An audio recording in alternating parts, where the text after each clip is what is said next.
नमस्कार दोस्तों आज जिस स्टॉक की चर्चा मैं आपके साथ करने वाला हूं उसका नाम आपकी स्क्रीन में दिख रहा होगा। स्टॉक का नाम है Prince pipe and fitting limited. अच्छा देखिए, ये जो स्टॉक है ना, इसके ऊपर मैंने लगभग एक सवा महीने पहले वीडियो बनाया था।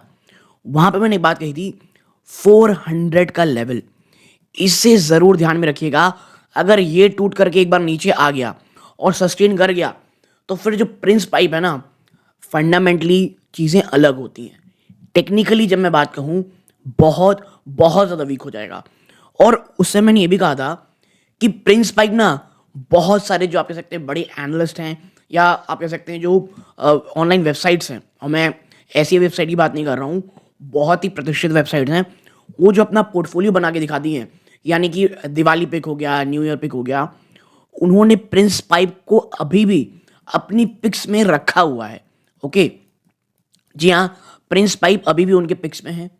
और कहा मैंने उस समय भी ये था कि भाई साहब, अगर ना बाजार क्रैश होगा तो टेक्निकली प्रिंस पाइप इतना मजबूत नहीं है कि यहाँ से बहुत बड़ी तेजी दिखाएगा। नहीं, बीच बीच में डेड कैट बाउंस आता रहेगा, इट्स डिफरेंट थिंग। लेकिन अगर बाजार टूटेगा तो इसमें भी गिरावट होगी।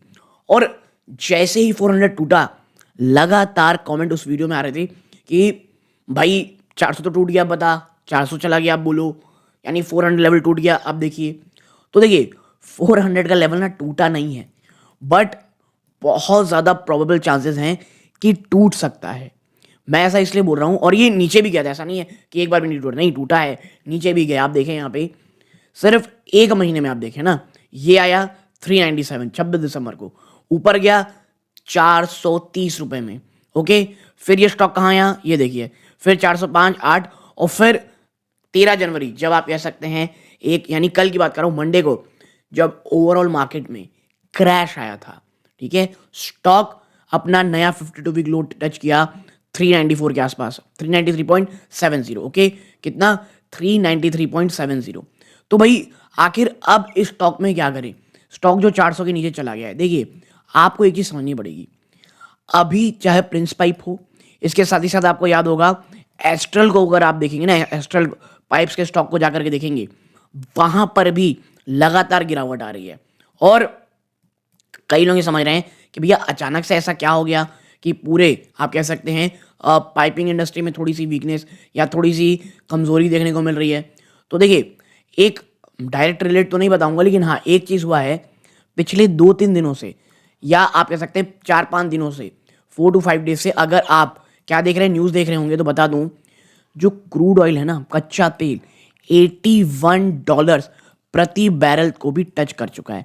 जी हाँ। और क्रूड ऑयल का बढ़ना, चाहे वो पाइपिंग इंडस्ट्री हो, ठीक है, चाहे वो पाइपिंग इंडस्ट्री हो, चाहे वो पेंट इंडस्ट्री हो, चाहे वो टायर यानी रबर इंडस्ट्री हो, इनके लिए वो बिल्कुल भी सही नहीं होता। ठीक है, ये तो एक थोड़ा सा लॉन्ग टर्म प्रोस्पेक्टस के लिए लीजिए, या एक इनडायरेक्ट इफेक्ट ले लीजिए जो न्यूज़ फ्लोज के कारण थोड़ा बड़ा आता रहता है। ये एक चीज़ था। और आपको पता होगा कि बाजार में भी एक तरफा गिरावट थी, उस कारण आपको गिरावट देखने को मिल रही है। स्लाइटली पॉजिटिव चीज़ ये है कि भाई हाँ, जो चार आप कह सकते हैं, चार मैं कहता हूँ 400 का लेवल अभी भी कंपनी बरकरार रखी है। आज जो बाजार में एक बड़ी तेजी आई, स्पेशली मिड कैप्स में एक बड़ी तेजी थी, उसके बावजूद डिसाइसिव तौर पे 400 के ऊपर ना जाना, ये एक थोड़ा चिंताजनक है। और मैं इसीलिए आपको कह रहा हूँ, आने वाले दिनों में आपकी जो नज़र है वो 400 के आसपास होनी चाहिए। देखिए, जब हम कहते हैं ना 400 के आसपास, या लोग एनालिस्ट पिक कर रहे हैं, तो बात करते हैं 1 साल की, ठीक है, 1 ईयर। और कई रिटेल निवेशकों को लगता है कि 1 साल का मतलब होता है कि स्टॉक सिर्फ लेने के बाद ऊपर ही जाएगा, नीचे आ नहीं सकता। बिल्कुल नहीं। चार ऐसा भी हो सकता है कि भाई साहब 400 की बजाय ना, आप मान लीजिए 450 में ले रखे हैं, और वहां से क्रूड ऑयल में बढ़ोतरी होती है, स्टॉक गिरता है, 400 के नीचे जाता है, इवन 450 के आसपास चला जाता है। बट होता यह है, एकदम टर्न ऑफ इवेंट्स में पॉजिटिविटी देखने को मिलती है, अच्छा देखने को मिलता है। और आप देखेंगे स्टॉक यहां से अचानक से 500 रुपए तक पहुंचता हुआ आपको दिखाई देगा। मैं एक हाइपोथेटिकल सिचुएशन की बात कर रहा हूं, तो ओवरऑल आपको ना 10% से भी ज्यादा की बढ़ोतरी होगी उस समय। लेकिन अगर आप लगता है नहीं भाई, अगर गिरावट होगी तो मैं निकल जाऊंगा, मैं नहीं रह पाऊंगा, आपको स्टॉप लॉस लगाना पड़ेगा। प्लीज, ये जो स्टॉप लॉस चीज है ना, ये बहुत ज्यादा इंपॉर्टेंट है। और स्टॉक मार्केट में प्रॉफिट से ज़्यादा जो लॉस बुक करने में देरी करता है निवेशक अपने रिस्क रिवॉर्ड के हिसाब से। और मैं इसलिए बार बार कहता हूँ, यहाँ पे जो भी चर्चा होती है, तमाम चीज़ें होती हैं, वो जो भी इंफॉर्मेशन इंटरनेट में अवेलेबल होती है उसके कारण की जाती है। इसलिए नहीं कि भाई हाँ खरीदें बेचें, कब खरीदें कब बेचें, नहीं, हम ये बता ही नहीं सकते आपको क्योंकि हम तो सेबी रजिस्टर्ड है ही नहीं। लेकिन जो इन्फॉर्मेशन इंटरनेट में अवेलेबल है उसी को कंपाइल करके आपके साथ ला सकते हैं। ये आप हो गए जो आपको आपका रिस्क रिवॉर्ड समझना पड़ेगा, अपनी वित्तीय सलाह करनी पड़ेगी। और देखिए, ऐसा नहीं है कि ये जो गिरावट है ये ऐਵੇਂ ही हो रही है, नहीं। पिछले 2 क्वार्टर से मैं बार-बार कह रहा हूँ, मैं ना आपको इसके रिजल्ट पर लेकर के चलता हूँ, ओके? आप ज़रा यहाँ देखें रिजल्ट पे, तो हम सीधा इसके क्वार्टरली नंबर्स पे चलते हैं। आप देखें, पिछले 2 क्वार्टर से ना जो रिजल्ट आ रहे हैं वो वीक नहीं, बहुत वीक आ रहे हैं। सितंबर 622, 1 साल पहले 656 करोड़ था। और याद रखिएगा, इसे ईयर ऑन ईयर देखना है, क्वार्टर ऑन क्वार्टर। इस वीडियो को प्लीज इस स्टॉक को कंपेयर मत कीजिएगा। ये आप देख रहे हैं, आप 15 करोड़ के प्रॉफिट में आए हो, जहां साल भर पहले आप ₹6.25 की ईपीएस में थे। भाई साहब, आप ₹1.25 की ईपीएस में आ गए हो, ठीक है? ₹6.25 के ऊपर की ईपीएस थी, आप ₹1.25 की ईपीएस में आ गए हो। और जून क्वार्टर 2.23 ईपीएस में थे आप, ठीक है? यहां पे आप देखेंगे ना, तो जून क्वार्टर में बड़ा जंप मिला था और इस कारण एक बड़ी जंप आई थी स्टॉक प्राइस में भी। बट ये जो गया है, अब निवेशकों को लग रहा है भाई दिसंबर देखना पड़ेगा वो किस तरह आता है, और उसी के एंटिसिपेशन में चीज़ें चल रही हैं। और देखिए, मुझे ऐसा लग रहा है कहीं ना कहीं सेक्टर में कोई वीकनेस है जो किसी को समझ में नहीं आ रही। वरना ये प्रिंस पाइप, एस्ट्रल पाइप, ये तमाम स्टॉक में यूं ही वीकनेस नहीं आती।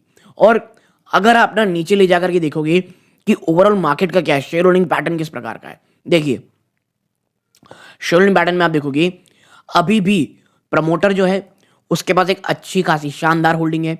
कहीं से कोई भी वहां पे बेचा नहीं गया है। कब से? मार्च 2024 में, जब ऑलमोस्ट 3% के आसपास स्टेक उन्होंने बेचा था, ठीक है? बात करें एफआईआईस की, तो आप पाओगे उन्होंने अपनी सेल ऑफ की है। जी हाँ, कितना? 1.20% के आसपास की। डीआईआईस ने जी हाँ की है, जो 17.5% थी वो घट करके 16.44, यानी 1% ज़्यादा सेल ऑफ। मैं ये नहीं कहूँगा कि ये सेल ऑफ कोई बहुत ज़्यादा डरावनी है, जी बिल्कुल भी नहीं। और ये ना दिसंबर क्वार्टर का अपडेट है, यानी ये जनवरी चल रहा है, लेटेस्ट अपहोल्डिंग है। तो सेल ऑफ हुआ है, देखिए ओवरऑल बाजार में क्रैश हुआ है, तमाम स्टॉक ऊपर से तक नीचे आया है, लेकिन अभी भी ना एफआईडीएफ से ठीक ठाक होल्डिंग रखते हैं। और एफआईडीएफ बेचेगी तो कौन खरीदेगा? हर बार की तरह भाई साहब पब्लिक ही माल खरीदेगी। 16.5% की स्टेक इसमें आ गई है। बट सिर्फ हमको अगर अंदर जाएंगे आप पाओगे एफआईआईस में गवर्नमेंट पेंशन फंड ने यहाँ पे थोड़ा सा सेल ऑफ यहाँ ज़रूर किया है, देखिए, ठीक है? यहाँ पे गिरावट हुई है। और बात करें अगर डीआईआईस की, तो आप पाओगे 9.84% किसके पास है? Mirae asset large cap fund के पास, और डीएसपी स्मॉल कैप फंड के पास 4.73। अच्छा, कई लोग ये डरेंगे भाई साहब, मीरा एसेट के पास, मीरा जो एसेट है उसके पास ये स्मॉल कैप फंड क्या 9.84% है, ठीक है? लेकिन डीएसपी स्मॉल फंड का 4.73% है, बाकियों का कोई भी नहीं है। देखिए, ऐसा नहीं होता है, इसमें नाम नहीं आया इसका मतलब ये है 1% से नीचे की होल्डिंग है। जी हाँ, कई बार सवाल भी आया था कि भाई यहाँ पे जो नाम होते हैं तो क्या किसी के पास भी और कोई इन्वेस्टमेंट नहीं है? नहीं, ऐसा नहीं होता। इसका मतलब ये होता है कि जो अन्य निवेशक हैं या अन्य बड़े फंड हाउस के लिए, जो भी कह लीजिए, उनके पास यहाँ पर 1% से कम की होल्डिंग है। अगर वो ज़्यादा होगी तो उनका नाम यहाँ पे शो ऑफ ज़रूर होगा। अब पब्लिक में अगर बात करें किसी बड़े आदमी का नाम है, देखिए मधुलिका अग्रवाल जी का 1.30% का स्टेक है और वो लगातार बना हुआ है, ओके? तो प्रिंस पाइप देखिए, आपको एक चीज़ समझनी पड़ेगी, आने वाला जो 2 क्वार्टर है, कौन सा? ये दिसंबर क्वार्टर जैसा भी जाए, मैं मानता हूँ अगर वो ख़राब आ गया और थोड़ी बहुत गिरावट हो जाती है, जो सेकेंड हाफ होगा ना, सेकेंड हाफ वो बहुत ज़्यादा इंपॉर्टेंट होने लगा। क्यों? आपका जो इलेक्शन है भाई साहब वो ख़त्म हो चुके, आपके जो बड़े जो स्टेट थे, महाराष्ट्र इलेक्शन वो भी खत्म, महाराष्ट्र हरियाणा वो भी खत्म हो चुके, जो एक प्रॉब्लम थी वो भी समाप्त हो चुकी।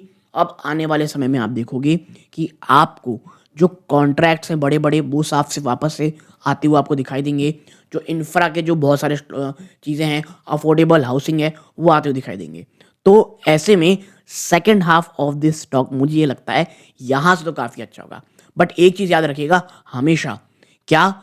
जब हम इतना लंबा सोचते हैं ना, तो बीच के जो हिकअप्स हैं वो आपको ध्यान में रखने पड़ेंगे। सिर्फ इसलिए कि भैया यहाँ पे थोड़ी बहुत गिरावट आ गई ओवरऑल, क्योंकि ऐसा नहीं कि प्रिंस पाइप अकेले गिर रहा है, आपको समझना पड़ेगा सेक्टर के जो दिग्गज स्टॉक्स हैं वो भी टूट रहे हैं। प्लस जो ओवरऑल मार्केट है उसमें वीक सेंटिमेंट है, तमाम जो स्टॉक्स हैं उसमें गिरावट हो ही रही है। ओके, तो ऐसे में कोई बहुत ज़्यादा नेगेटिव चीज़ नहीं है।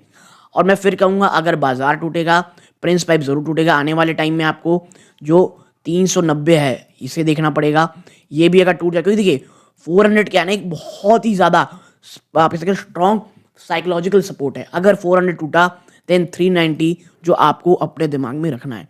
तो ये तमाम चीज़ें आपको देखनी पड़ेंगी। और इसी प्रकार के वीडियोस के लिए अन्य किसी टॉपिक पे चर्चा करानी हो कमेंट बॉक्स में ज़रूर बताइएगा। यहाँ तक जुड़े रहे बहुत बहुत धन्यवाद। ये वीडियो का अंत है। जय हिंद दोस्तों।